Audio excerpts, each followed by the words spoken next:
올해로 30대 중반이 된 아직은 신혼의 재미에 푹 빠져 지내고 있는 여자입니다. 앞서 나이를 말씀드렸듯이 아직 세상을 오래 살진 못했지만 저는 인생이 참 한치 앞을 볼 수 없다는 걸 여러 차례 경험했어요. 얼마 전에도 그런 경험을 하게 되면서 한동안 잊었다고 생각한 그 일이 떠올랐고 뜻밖의 복수까지 하게 된 저의 이야기를 한번 들려드리고 싶어요. 저는 어릴 때부터 풍족한 집에서 부족함이라고는 하나 없이 그야말로 공주대접만 받으며 살았어요. 그렇다고 제가 위아래도 모르고 경우 없이 자란 건 아니었는데 저희 아빠가 워낙 가진 게 많으면 많을수록 인간성이 좋아야 한다는 지론을 갖고 계셔서 나름 가정교육은 혹독하게 받은 편이었어요. 하지만 딸이 귀한 집에 하나밖에 없는 딸이었기에 사랑도 참 많이 주셨는데요. 애석하게도 절 낳아주신 엄마는 제가 중학교 때 교통사고로 세상을 떠나고 마셨어요. 그래서 혼자 사업하랴 절 돌보랴 저희 아빠가 정말 고생을 많이 했는데 제가 대학을 가고 연애를 하면서 아빠도 참 많이 외로웠겠구나 하는 생각을 하게 됐고 그래서 한 번은 조심스럽게 아빠에게 재혼에 대한 이야기를 꺼내봤는데요. 뭐? 이 나이에 무슨 너 연애한다고 나까지 보내려고 하냐? 아니 벌써 아빠 혼자 지낸 지 너무 오래됐잖아.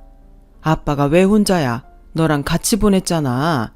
너야말로 내 청춘을 다 바쳐 키웠는데. 그니까 이제라도 아빠 인생 살라고 아빠도 연애해. 그리고 뭐 좋으신 분 있으면 결혼도 하고. 됐어. 왜? 지금 만나는 애랑 결혼하고 싶냐? 그래서 혼자 있는 아빠가 신경 쓰여? 누가 그렇대? 그냥 아빠 혼자 늙는 게 짠해서 그렇지. 짠하긴 아빠는 아빠가 알아서 해. 그러니까 신경 쓰지 말고 너나 잘하세요.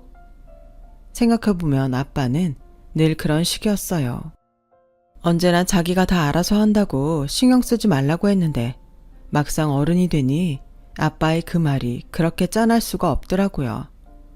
아빠도 사람이고 남자인데 어떻게 맨날 혼자가 괜찮을 수 있었겠어요.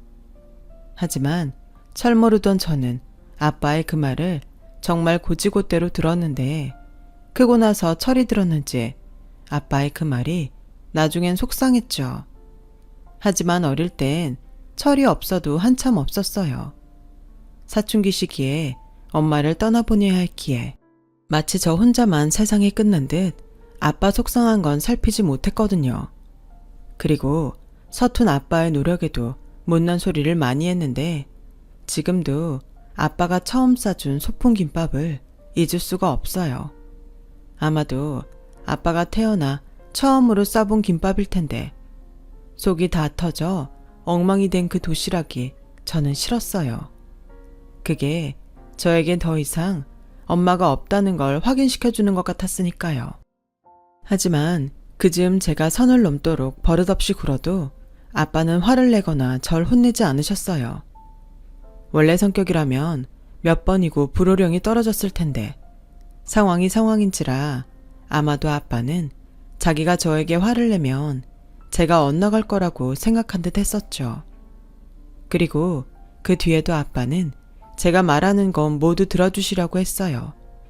아무리 바빠도 시간을 내셨고 비싼 물건을 갖고 싶어 하면 그걸 아무 말 없이 사주셨는데 그것도 제가 엄마가 없어 주눅이 들까봐 그렇게 해주신 것 같아요. 그렇다 보니 어쩌면 세상 무서운 줄 모르고 온실 속 화초처럼 자랐는데 그런 저도 대학교 3학년이 되면서 대학원에 갈지 아니면 취업을 할지에 대한 고민을 하게 됐는데 아빠가 먼저 저에게 생각지 않았던 제안을 하셨어요. 우정아, 아빠도 고민을 많이 해봤는데 너 1년 뒤에 졸업하면 유학 가지 않을래? 아빠는 네가 좀 더 넓은 곳에서 더 많은 경험을 하고 돌아오는 것도 나쁘지 않을 것 같거든. 유학? 난 한 번도 생각 안 해봤는데. 아직 1년 시간 남았잖아. 그동안 생각해보면 되지. 그건 그렇지만 그럼 아빠는 나 없는 동안 혼자 지내야 하잖아. 그게 뭐 어째서? 연애도 싫다고 하고 재혼도 싫다고 하니까 아무래도 난 아빠가 혼자 있으면 마음이 쓰이지. 누가 보면 대단한 효녀인 줄 알겠네. 아빠가 누누이 말하지만 나는 내가 알아서 한다. 그러니까 알았어. 나나 잘할게. 됐지? 저는 그렇게 생각지도 않은 유학을 준비하게 됐어요. 아빠 말을 듣고 생각하니 다른 나라에 가서 공부를 하는 것도 저에겐 좋은 기회가 될 것 같았거든요. 하지만 그런 저에게도 한 가지 걸리는 것이 있었는데요. 제가 당시에 1년 6개월 정도 만난 같은 학년 남자친구 때문이었어요. 남자친구는 학년은 저랑 같았지만 군 제대 후 복학을 한 복학생으로 저보다는 2살이 많았는데 한참 서로 애틋하고 좋게 지내는 중이라 제가 멀리 타국에 간다는 게 마음에 걸렸죠. 그래서 고민해봤냐고 물어보는 아빠에게 남자친구랑 헤어질 수 없어서 그냥 유학을 가지 않겠다고 말을 했더니 제 말이 황당했는지 아빠는 저를 그저 쳐다만 보셨고 이내 제가 먼저 입을 열기 시작하자 제 말 한마디 한마디에 어이없다는 얼굴을 하셨어요. 왜 자꾸 그런 얼굴을 해? 나는 진짜 심각하게 고민한 거야. 아니, 얼마나 대단한 남자친구길래 유학까지 포기해? 네 인생이 걸린 일인데. 그야 그렇지만 내 남자친구 좀 멋있거든. 여자들한테도 인기 많아. 얼씨구? 그래서 뭐? 남자친구 두고 유학 가면 누가 홀랑 채갈까봐 불안해서 안 간다는 거야? 아이고, 누가 보면 둘이 결혼할 사이인 줄 알겠네. 맞아. 나는 내 남자친구랑 결혼할 거야. 그래서 그냥 한국에 남을래. 대학원 가서 공부 좀 더 하고 아빠 회사에서 아빠랑 같이 일하면 어떨까 생각하고 있어. 아주 혼자 김칫국을 사발로 마시네. 우리 회사는 낙하산 금지다. 철저하게 능력 보고 채용해. 치, 내가 잘하면 되잖아. 됐고 그 남자친구 집에 한번 데리고 와봐. 세상에 결혼까지 한다는데 아빠도 한번 봐야 하는 거 아니야? 아빠는 마치 재미난 농담을 하는 것처럼 웃으시면서 말했어요. 하지만 저는 꽤 진지하고 심각했기에 그 주 금요일에 남자친구를 집에 데리고 왔는데요. 남자친구는 저희 아빠가 사업하는 줄은 알긴 했지만 집이 이렇게 크고 멋질 줄은 몰랐다며 연신 감탄하는 얼굴이었어요. 사실 남자친구가 저에게 마음을 고백했을 때 아주 작은 오해가 있었거든요. 그때 워낙 저희 집 배경을 보고 접근하는 선배 동기 후배들이 많았는데 거의 다 저랑 사귀면서 저희 아빠 회사를 보험처럼 생각하는 사람들이었어요. 자기들이 취업해보다 되지 않으면 연인인 제가 저희 아빠 회사에 자기들을 꽂아줄 수 있다고 생각한 거였죠. 하지만 지금의 남자친구는 뚜렷한 목표가 있는 사람이었고 IT 회사에 입사해 프로그램 개발을 하고 싶어 했는데 목적 없이 순수하게 저에게 다가온 유일한 사람이었어요. 그리고 사람들은 저에게 다 가졌다고 부러워했지만 남자친구는 엄마가 없어 많이 힘들었겠다며 저를 위로해줬죠. 그런 마음이 너무나도 따뜻해 나중엔 제가 남자친구를 더 많이 좋아하게 됐어요. 어서 오게. 우정이한테 자네 얘기 많이 들었어. 듣던 대로 얼굴이 미남이네. 여자들한테 인기 많겠어. 아닙니다. 저 인기 없어요. 저는 오로지 우정이밖에 모릅니다. 그래, 나이가 우리 우정이보다 2살 많다고? 자네는 대학 졸업하면 뭘 할 생각인가? 아빠, 여기 면접 보는 데 아닌데 왜 사람을 오자마자 불편하게 하실까? 아, 그랬나? 미안. 워낙 면접을 많이 봐서. 그래, 밥은 먹었어? 우리 뭐라도 시켜 먹을까? 그렇게 어색하지만 나름 좋은 의미에서 밥도 함께 먹고 서로에 대한 이야기도 충분히 나눴어요. 그리고 남자친구는 저에게 말했듯 자기 목표에 대한 이야기도 저희 아빠에게 했는데 슬쩍 아빠의 표정을 살피니 아빠도 남자친구를 꽤 마음에 들어하는 눈치였죠. 합격이었어요.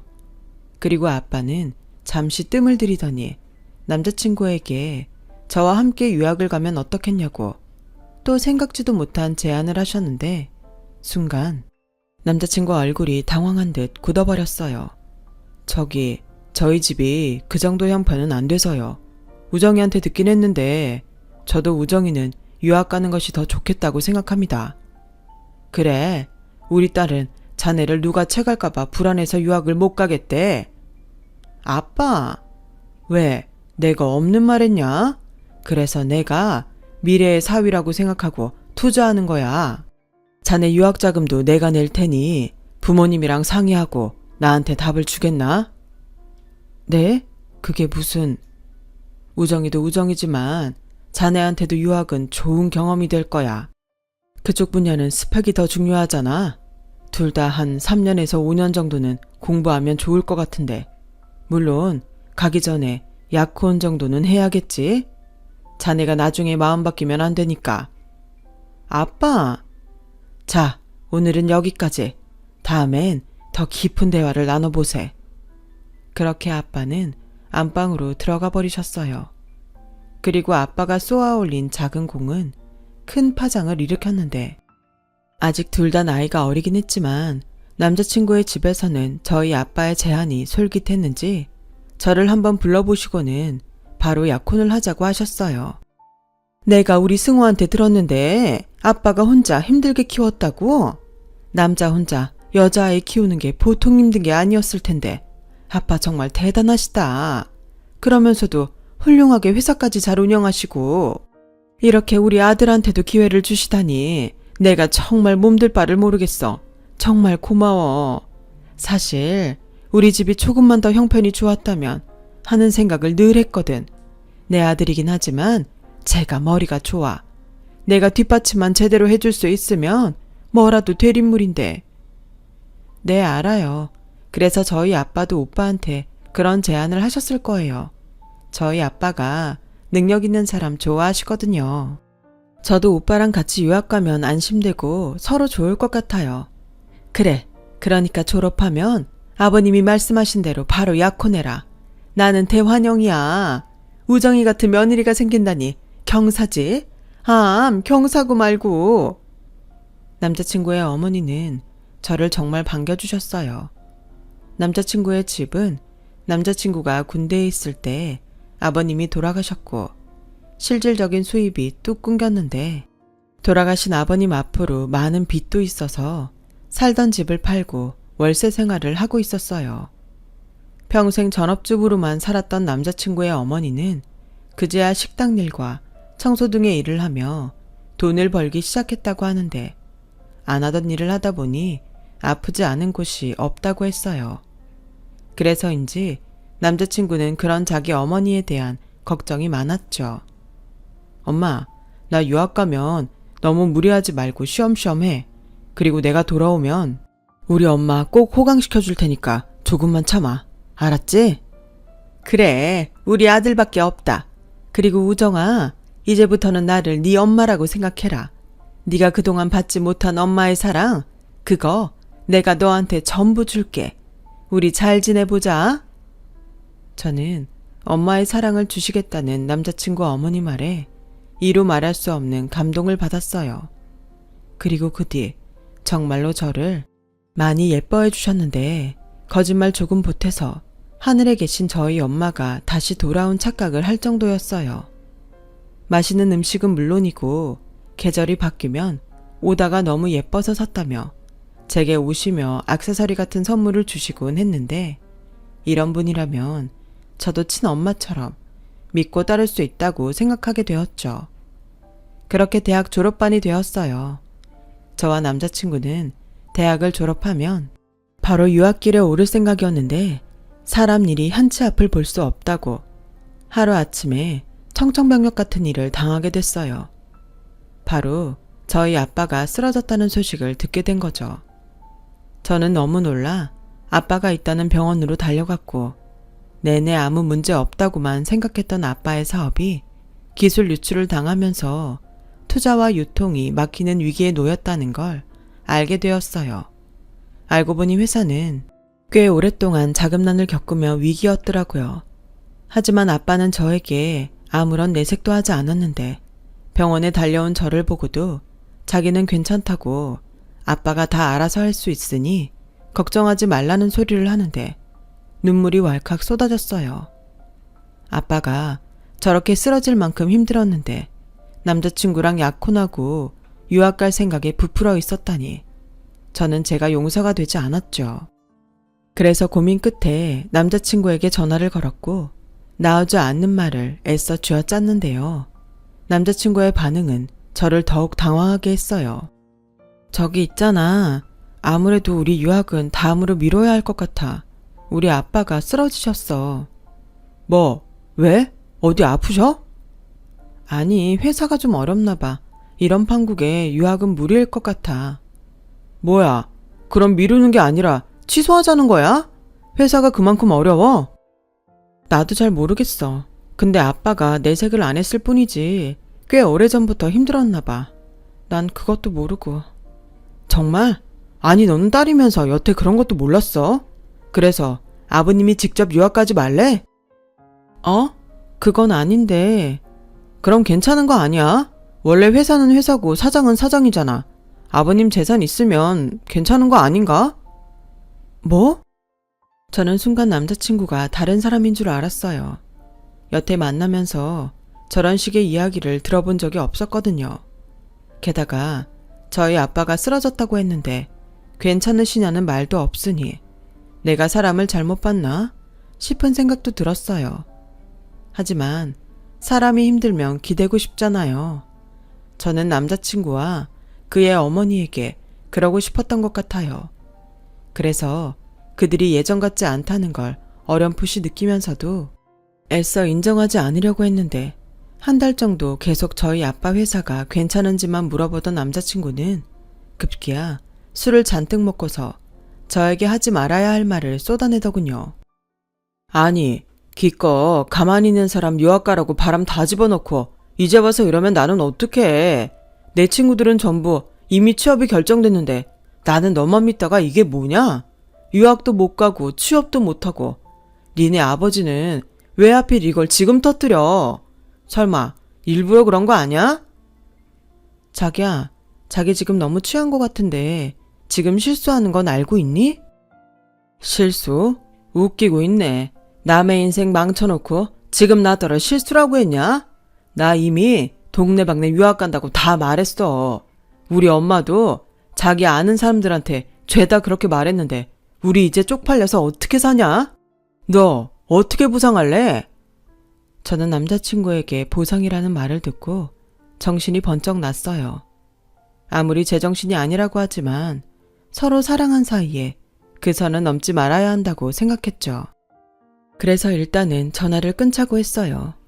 하지만 다음날 맑은 정신으로 다시 얘기하자고 했는데 남자친구는 제 연락을 피하고는 그 뒤로는 연락이 되지 않았고 학교에서 도통 볼 수가 없었는데 이미 누가 퍼뜨렸는지 학교에서도 저희 아빠 사업이 망했다는 말이 돌면서 저는 힘든 시간을 보내야 했어요.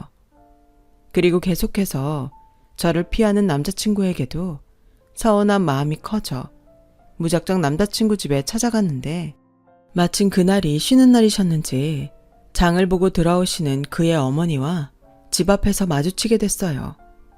그런데요, 항상 저만 보면 그렇게 살갑게 다가오던 그의 어머니는 그날은 무척이나 경계하는 듯 저를 보고 주춤하셨고 예전과는 사뭇 다른 얼굴로 급기야 저에게 화를 내기 시작하셨는데요. 그 말들이 얼마나 충격적이고 서러웠는지 몰라요. 어머, 네가 여긴 웬일이냐?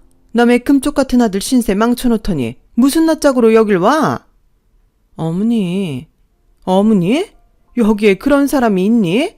너 때문에 우리 아들이 얼마나 속상했는지 알기나 해? 없는 사람 약 올리는 것도 아니고. 약 올리다뇨. 어느 누가 약 올리려고 일부러 쓰러져요. 승우 오빠는요? 요즘 도통 연락도 안 되고 학교에도 오지 않는데 무슨 일 있어요? 네가 무슨 냠치로 내 아들을 찾아? 우리 승우 너 때문에 아니지 네 아버지 때문에 알아 누웠다. 이제 어쩔 거야? 저희 아버지가 어떻길래요? 저희 아빠는 그저 사업 열심히 하신 죄밖에 없으세요. 그리고 어머니도 예전에는 저한테 안 그러셨는데 지금 저희 아빠 회사 어렵다고 이러시는 거예요. 어쩌면 사람들이 한순간에 태도를 바꿀 수가 있어요. 그때였어요. 제 얼굴에 무언가 흩뿌려졌고 저는 곧 그게 소금이라는 걸 알게 됐는데요. 그 짜고 따가운 소금을 뿌리면서 그의 어머니는 금방이라도 폭발할 것 같은 얼굴이셨어요. 뭐야? 뚫린 입이라고? 아주 지 분수도 모르고 떠드는구나. 그럼 우리 모자가 지금 이 판국에 너한테 다정하게 그래 그렇구나 하겠니? 너도 참 이기적이구나. 너는 우리 승우한테 안 미안하니? 아니지. 애당초 망할 사업이나 하면서 니네 아버지는 왜 똑똑한 내 아들을 꼬드겨서 이 사태를 만들어? 내 아들이 연락이 안 된다고? 그럼 눈치껏 알아야지. 저렇게 눈치가 없으니 지네 아버지 사업 망하는 줄도 몰랐던 거지. 나랑 승호는 너랑 니네 집에 손절하기로 했다. 내가 마음 같아선 정신적인 피해보상 청구하고 싶은데 재수없는 니네 집이랑 더는 엮이기 싫어서 참는 줄이나 알아. 그렇게 말하고 그의 어머니는 자기 집 안으로 쏙 들어갔어요. 그리고 그제야 사태 파악이 끝난 저는 눈물이 나기 시작했는데 적어도 거기서 울고 싶진 않아 입술을 꾹 깨물며 참았죠. 저는 그렇게 어이없게 남자친구와 헤어졌어요. 아니, 파혼이라는 말이 더 맞겠네요. 그렇게 평생 서로 함께 행복하자고 약속했던 남자친구였는데 그 약속이 모두 거짓이었다는 걸 저는 그제야 알게 된 거예요.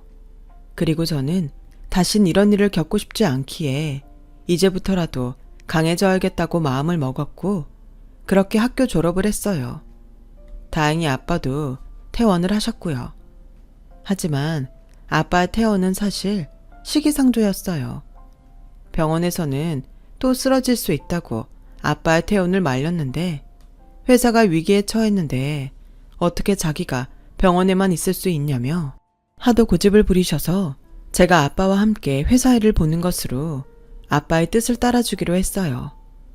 그리고 본격적으로 아빠의 회사 일을 맡아서 하게 된 저는 그간 이 많은 것들을 아빠 혼자 했다는 것에 놀라지 않을 수가 없었고 아빠는 어떻게든 회사 부도를 막아야 한다며 불철주야 뛰기 시작하셨는데 지금 생각해도 그때가 제 인생에서 가장 막막했던 때가 아니었나 싶어요. 그렇게 1년 가까이 끝이 보이지 않는 막막한 생활을 하고 있던 중 대학 동기 친구로부터 이젠 저에게 상처만 남겨준 남자친구의 소식을 듣게 되었는데 그 소식도 참 기가 막히더군요. 우정아, 너 그 소식 들었어? 네 전 남자친구 어떤 부잣집 딸이랑 결혼하고 유학 간다고 하더라. 그래? 그렇게 유학에 목을 매더니 결국 가는구나. 어떻게 용케 부잣집 딸을 꼬셨어?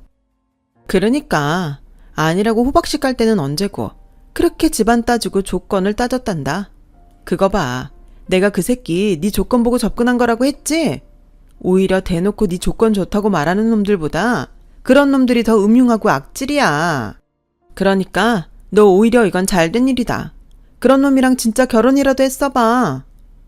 친구는 저에게 계속 헤어진 남자친구는 쓰레기라며 헤어진 것이 천만다행이라는 말을 이어갔고 저는 친구의 의도는 충분히 알았지만 그들에게 주었던 제 마음이 생각나서 그저 씁쓸하기만 했는데요.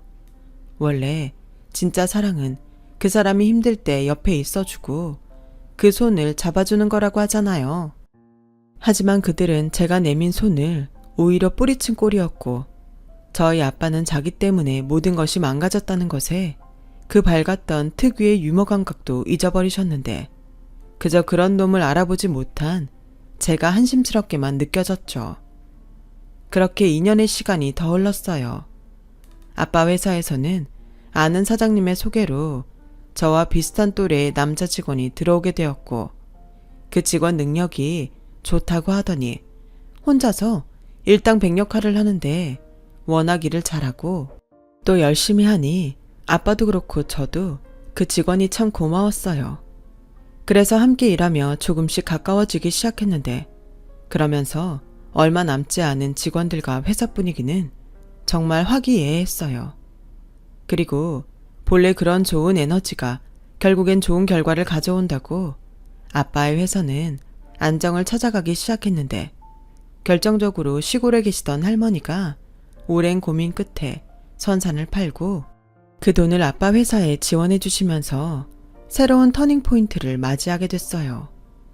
그렇게 다시금 활력을 되찾은 아빠의 회사는 그 저력을 업계에 인정받기 시작했고 아빠에게 도움을 주겠다며 나서는 회사들이 하나 둘 생기기 시작했는데요. 원래 저력 있는 회사는 위기에 강한 법입니다. 저는 최 사장님 정말 존경해요. 저희 회사가 투자와 유통 도와드리겠습니다. 우리도 할 수 있는 모든 도움을 드릴게요. 사실 진작부터 그러고 싶었는데 저희 회사가 워낙 작아서 이제야 이런 말씀을 드리게 됐네요. 오히려 버텨주셔서 제가 감사합니다. 맞아요. 특히 저희 회사는 사장님한테 많은 도움을 받았는데도 정말 면목이 없습니다. 뭐든 지원하겠습니다. 모두들 정말 감사합니다. 이 은혜 잊지 않을게요. 그리고 우리 딸이랑 이번에 새로 들어온 정시훈 사원인데 이 친구들 많이 가르쳐 주세요. 앞으로 저 다음으로 우리 회사를 맡아줄 인재입니다. 그렇게 아빠와 회사는 조금씩 원래의 자리를 찾아갔어요. 그리고 저도 회사 일을 하다 보니 흐름이라는 걸 읽게 됐는데 그야말로 그 시기부터 저희 회사는 좋은 흐름을 타기 시작했죠. 그리고 원래부터 아빠와 함께 회사를 키우고 싶다는 꿈이 있던 저에겐 그 모든 시간이 꿈을 꾸는 것 같았는데요. 한번 위기를 넘긴 회사가 다시 성장하는 모습을 본다는 게 이렇게까지 보람되고 희열을 느낄 수 있다는 걸 저는 그때 알게 됐어요. 그리고 자식처럼 키운 아빠의 회사를 더욱 잘 성장시키고 싶다는 목표를 갖게 됐는데요. 그러면서 자연스럽게 아빠가 믿고 신용하던 정시훈 사원과 뜻을 모으게 됐고 저희들은 공과 사를 나누며 3년에 걸쳐 동료에서 친구로, 친구에서 연인이 되었어요. 그리고 지금의 저희 남편이 되었죠. 저희 남편은요, 사실 이미 저희 아빠의 회사에 오기 전에 대기업에 스카우트 제안을 받았다고 했어요. 그래서 소개해 주신 지인의 입장이 있어 그냥 저희 아빠에게 인사만 드리려고 했다는데 막상 회사에 와보니 자기 손으로 일으키고 싶다는 충동을 느꼈다고 하더라고요. 그리고 지금도 생생하게 기억하는 것이 있는데 제가 지금의 시댁을 처음 가게 된 날 그의 어머니가 저를 꼭 안아주며 당신 남편도 사업을 하던 사람이었다고 그러니 저희 아빠는 분명 다시 재기할 수 있다고 믿음을 주셨는데 그 말이 신기하게도 꼭 이루어질 것 같은 예감이 들었던 기억이 나요. 누구처럼 자신의 사리사욕을 채우기 위한 가식적인 말이 아니라는 걸 저는 단번에 알 수 있었죠. 아마도 이렇게 한 가족이 될 운명이라 더 그랬던 것 같아요. 그렇듯 저희 시어머니는 말씀에도 무게가 있고 이해심도 바다와 같은 좋으신 분이라 결혼 허락까지 무사히 받을 수 있었고 그렇게 사내 연애 5년 만에 저는 남편과 결혼식을 올리게 됐어요. 그리고 저희 결혼에 가장 기뻐하던 사람은 당연 저희 아빠셨는데 그렇게 일중독에 빠져 사시더니 제가 결혼하고 나자 이젠 자기도 남은 시간을 여유롭게 보내고 싶다며 대표직을 내놓으시겠다고 하셨어요. 순간 저와 남편은 아빠의 갑작스러운 결정에 놀라지 않을 수 없었는데 아빠는 사실 아주 오래전부터 당신의 사업을 저에게 물려주고 싶었다고 했어요. 말로는 낙하산은 절대 안 된다고 했지만 당신이 만든 회사를 제가 이어가길 바라셨더라고요. 그렇기 때문에 그렇게 죽기 살기로 회사에만 매달렸다는 걸 저는 그날 처음으로 알게 됐어요. 그러면서 아빠는 이제는 저에게 함께 위기를 넘기고 노력할 파트너가 생겼으니 자기의 시대는 끝났다며 저에게 대표직을 물려주겠다고 했는데 남편이 저는 잘할 수 있을 거라며 기꺼이 서포트하겠다고 말해줘서 얼마나 고마웠는지 모릅니다. 그래서 아직까지도 대표라는 말이 어색하긴 하지만 아빠의 회사를 이어받아 운영하고 있고 그렇다 보니 정작 저희 집도 아빠의 집도 돌볼 겨를이 없게 되었는데 저희 집이야 남편이 워낙 꼼꼼하고 알아서 잘해줘서 걱정이 없었지만 아무래도 저희 아빠의 집은 상황이 많이 달랐어요. 원래 조금씩 살림 비슷한 건 하긴 했지만 여전히 뭔가 어설펐고 혼자 계시는데 빨래며 먹을 것 등이 걱정이었던 저는 회사 운영을 맡은 지 얼마 되지 않았을 때부터 아빠의 집에 주 3회에서 4회 정도 가정부를 불러 가사일을 맡겼는데요. 1년 정도 일을 잘 도와주셨던 아주머니가 아쉽게도 허리 디스크 수술을 받게 됐다며 일을 그만두시게 되어 새로운 분이 오시기로 했어요. 그런데 어쩐지 새로 오신 아주머니는 예전 아주머니와 다르게 반찬도 엉망이고 청소 상태도 엉망이었고 이대로는 안 되겠다 싶었던 저는 일부러 시간을 내서 아빠의 집을 찾아가게 됐어요. 아주머니를 직접 보고 한 번은 짚고 넘어가야겠다는 생각이 있었거든요. 게다가 저희 아빠는 아주머니가 청소하러 오시는 날이면 일부러 도서관이나 등산을 가시면서 배려한다고 집을 비워주시는데 제 생각엔 아빠의 그런 행동이 한편으로는 원인 제공을 한 것이 아닐까 하는 생각을 하게 된 저는 일부러 아빠한테도 말하지 않고 급습하듯 집으로 갔는데 하필 그곳에서 무슨 악연인지 전 남자친구의 어머니라는 여자를 보게 된 거 있죠.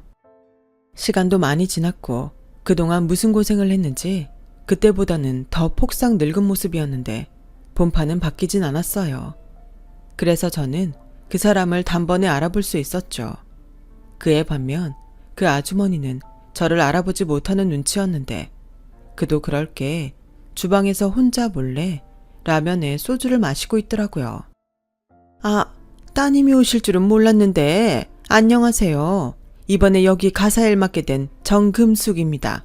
잘 부탁드려요. 글쎄요. 저는 그럴 수 없을 것 같은데요. 지금 근무 시간에 술 드셨어요? 아, 이건 그러니까 그게요. 제가 정말 속상한 일이 있어서 딱 한 잔만 마셨어요. 일도 손에 안 잡히고 마음도 싱숭생숭하니까 술 기운이라도 있어야 할 것 같아서요. 죄송해요. 그런데 오늘이 처음이었어요. 지금 그게 말이 된다고 생각하세요? 저희 사람 아무나 채용하지 않습니다. 아니, 김 여사님이 그만두시면서 소개해주신 분이라 철석같이 믿고 있었는데 세탁기 하다 하는 빨래도 엉망이고 반찬들은 왜 죄다 태우시죠? 저걸 사람이 먹을 수 있다고 생각하세요? 저는 한층 화가 난 목소리로 말했어요. 그러자 그 아주머니는 인상을 찌푸리며 혼잣말인지 저보고 들으라고 하는 말인지 모를 작은 소리를 냈는데 그 말이 더 기가 막혔어요. 아니, 정작 친애 아버지는 그냥 잘만 넘어가던데 저 딸은 뭐가 저렇게 깐깐해. 에이씨, 널널한 데 와서 땡 잡았다고 생각했는데 오늘 아주 날 잡았네. 지금 뭐라고 하셨어요? 왜?